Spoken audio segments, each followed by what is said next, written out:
Morning, Coach. We'll get started with Dave Zangaro and then Paul Domowitch. Hey, Dave. Good morning. I know Jalen Reagor was back for his first game before the bye, but going forward at punt returner, would you like to see him mix in a little bit more there?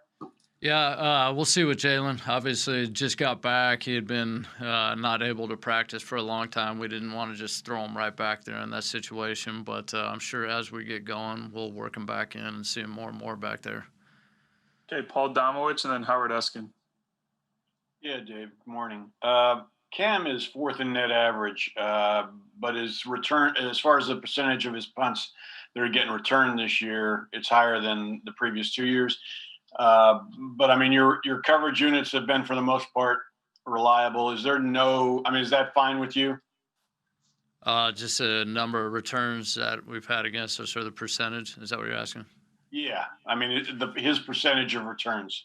Yeah, no, that number is obviously high. I think, for a handful of different reasons, but I would say the most important number for us really at the end of that play is the net. Now, it gets a little bit different as you move the ball down the field and you get into that, what we call kind of that fringe area where you're right around midfield, and then obviously that plus 50 area when you push across the 50-yard line. Then we kind of start to target some different goals. And I think that goes to where, like, some of the statistics can get diluted.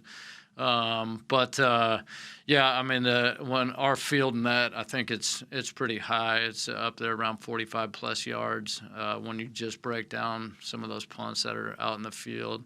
That in the field is our most important statistic. I would say if we could keep the opponent from returning some of those balls, sure, that wouldn't be a terrible thing.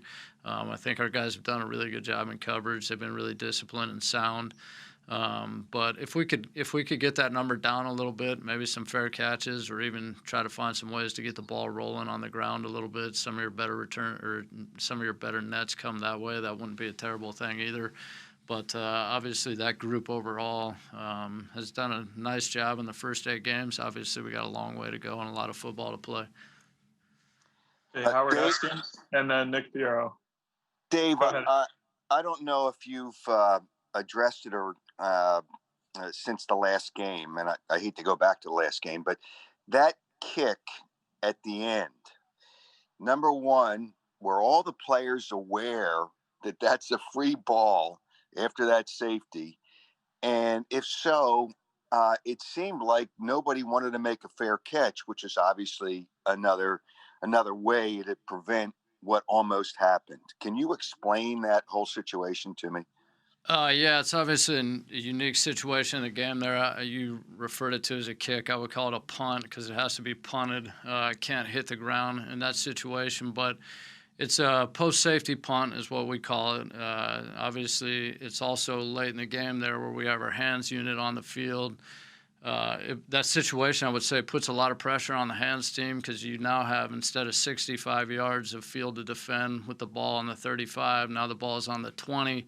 Now you're looking at 80 yards of field to defend.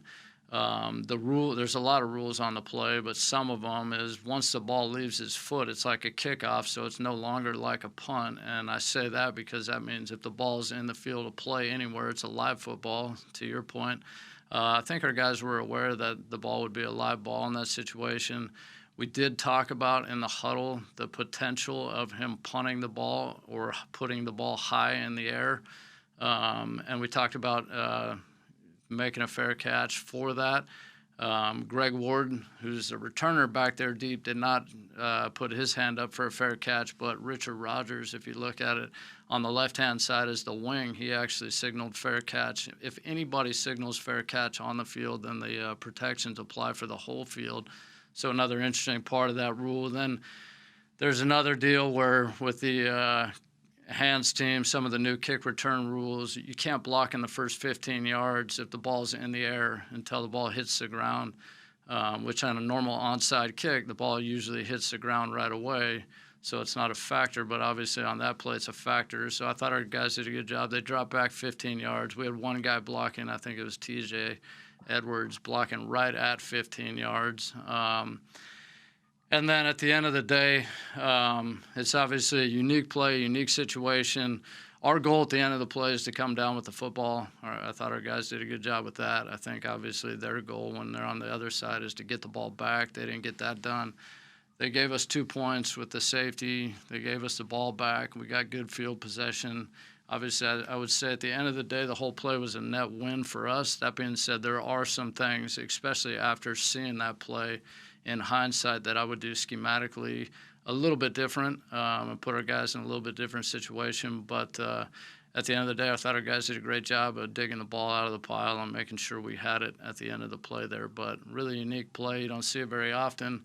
I have seen a team kick a ball or punt a ball like that on that play, high and short. I had not seen a team punt a ball, and you guys referenced to it, but with that spinning type kick a couple weeks ago that you guys were talking about, Hecker kicking, which has kind of just come into the scene. So I have not seen that play with that type of kick before, but I have seen it punted high and short like that. So we knew that was a possibility. And like I said, again, in hindsight, I would do probably a couple things a little bit different, but proud of the result, and thought our guys did a good job handling it. Those things are all those plays now are tricky plays because you just don't know what the opponent's going to do with the football. They had their kicker out there. Actually, it was Zerline who was on the field who hit the punt. It wasn't their punter, and Zerline hit the ball at that point. I wasn't sure if he was going to hit the punt when they put him out there, but he ended up obviously punting it high. I thought maybe we might get a little bit more traditional onside kick with him out there, but obviously I wasn't sure, and I would say that's the difficult thing with that play. You got to just put 11 guys out there who can handle something, give them a bunch of rules or give them some rules to play with, make sure they understand the rules, and then at the end of the day, you got to adjust with whatever kick you get. Okay, Nick Fierro and then Zach Berman. Hi, Dave. I want to just get back to Cam for a second. He's had some big games for you. Obviously, his numbers are good, both the gross and the net. What does he have to do to, get into that, if he's not there already, get into that upper echelon, into that Pro Bowl conversation? Yeah, no, I think Cam would say that there's some areas that he can improve on. Obviously, we're really proud of what he's done and how far he's come and his development. But I think he knows that there's some situational stuff we could be better at. We've only had one punt from inside the 50-yard line. That was against Dallas, our last game out there. And he ended up hitting a touchback on that one, which we didn't love. There's some things he could have done better on it. There were some things that the coverage unit could have done better on it. But I would say some situational punts. We've had a couple situations throughout the first half of this season that I thought we could have handled a little bit better. But just continuing to improve throughout just continuing to improve his game, being a little bit more consistent. I think the Baltimore game wasn't probably his best game out. I think we talked about that after that game. But he's done a lot of really good. He's come a long ways. We're really proud of him. I really feel strongly about the player. I think he's going to be a great player. But he definitely knows he's got areas he can improve as well. Okay, Zach Berman and then Les Bowen. Hey, Dave, looking through that first Giants game today, I do also never ask you about the first half. You're cutting in and out here. I can't really hear you. You're cutting in and out. I'm sorry. Can't hear me? Can you hear me now? Zach, like you're having some audio issues. Can you hear me now? Here, let's go to Les in the meantime. Go ahead, Les. Hey, Dave. I know in the bye week you look over the season, you kind of get a fresh view of how the first half has gone. What did you learn in that? What did you come away with? What were your takeaways from that study? And also, I wanted to ask if you saw the Carolina fake punt yesterday against the Chiefs, and what you thought of that. It was an interesting. I always wonder how they know. The Chiefs have pretty good special teams. How teams know that you're going to be able to get a guy free to throw the ball to there or something. So anyway, yeah.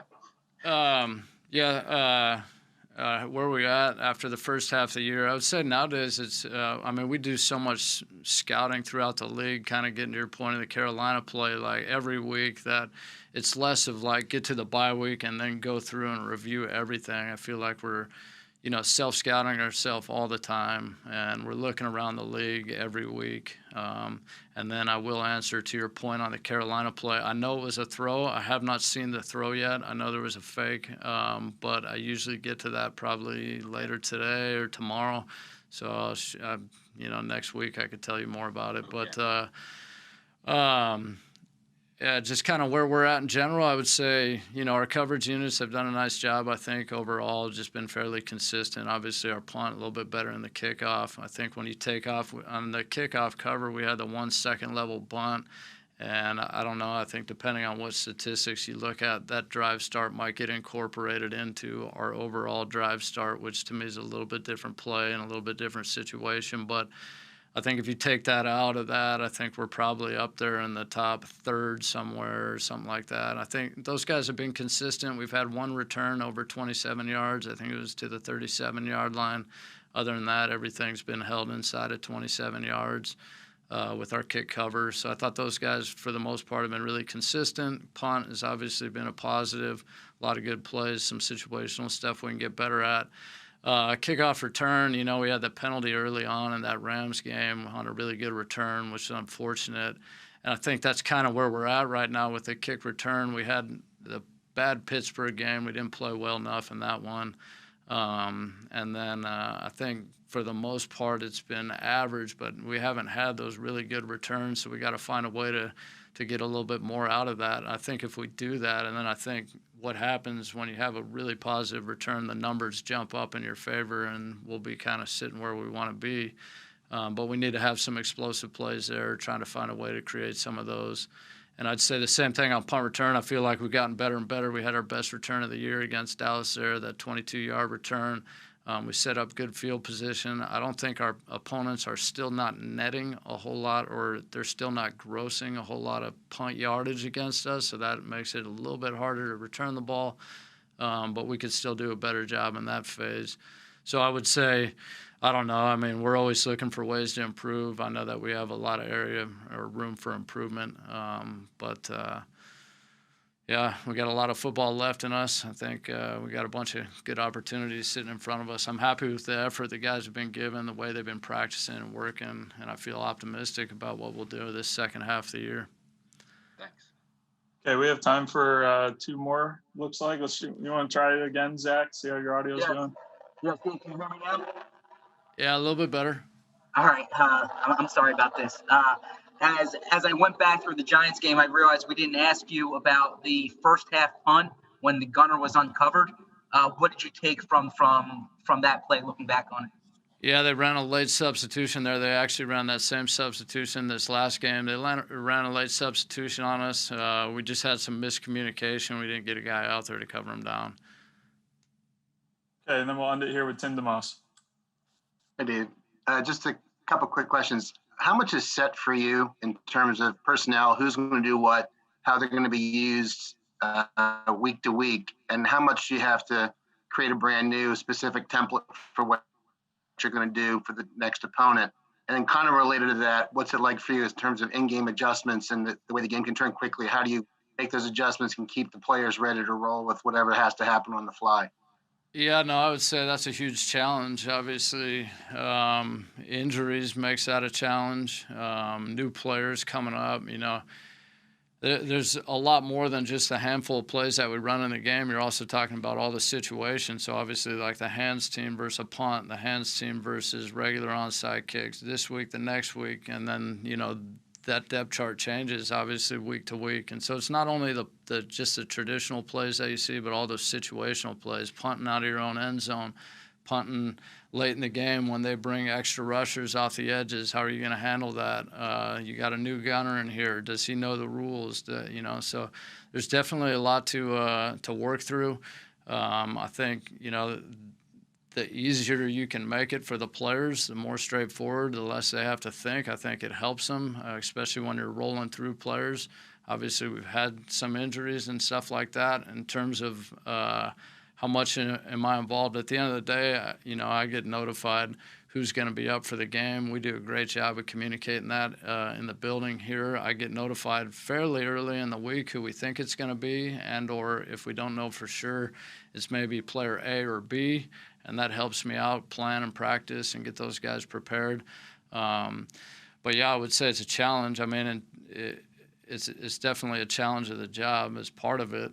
Everyone's got to deal with it. We're all in the same boat, but that's definitely a part that makes it difficult. And then it's like, okay, this week these guys are up. Now are you going to change your scheme? Or are you going to run the same scheme? Well, does it fit with those guys? And you're trying to make the scheme fit to the players the best you can, but you also don't want to change it too much week to week. So those are all the things that I would say go through your head from a coaching standpoint. They're difficult. A lot of time gets spent on that. But you try to put the players in the best situation to win with the group that you have. And obviously a part of this game and this league is that the group's going to change every single week for a number of different reasons. And that definitely adds another challenge to it. Okay, thanks, Coach.